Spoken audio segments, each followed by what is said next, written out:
Hi, I'm Tim O'Connell, a first officer here at Southwest. I want to share the backstory of this foosball table with you. 4 years ago in 2019, I began initial qual here in the same facility. At the end of my first day of training, one of my classmates, Matt Gottschalk, came up to me and asked me to let the rest of the class know that he would not be joining us for the rest of training. Of course, I asked him when his Delta class was starting, and he laughed, and then he told me what was really going on. His wife, Kristen, for whom this foosball table was dedicated, was going through intense chemotherapy for stage 4 breast cancer. I later learned that she was battling a type called triple negative breast cancer.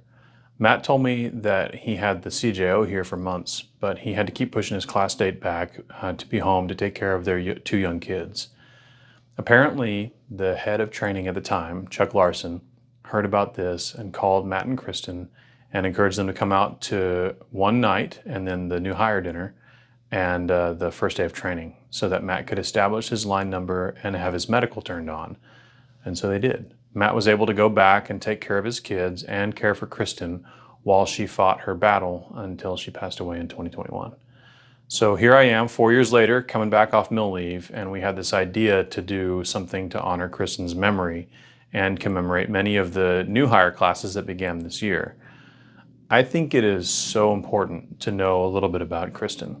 She had a profound impact on her family and so many who knew her, and it is impossible to separate the memory of Kristen from her beliefs. Matt has told me about the great peace that he has because of Kristen's faith. Some of her favorite verses still offer a great deal of comfort. Psalm 73:24 says, "My flesh and my heart may fail, but God is the strength of my heart and my portion forever." And 2 Corinthians 12:19 says, "But he said to me, my grace is sufficient for you, for my power is made perfect in weakness. Therefore I will boast all the more gladly of my weaknesses, so that the power of Christ may rest upon me." Kristen's testimony is that Jesus was her hope, and she leaned on him most, especially during those last years. Her legacy is one of family, great love for others, and a question that echoes even years later.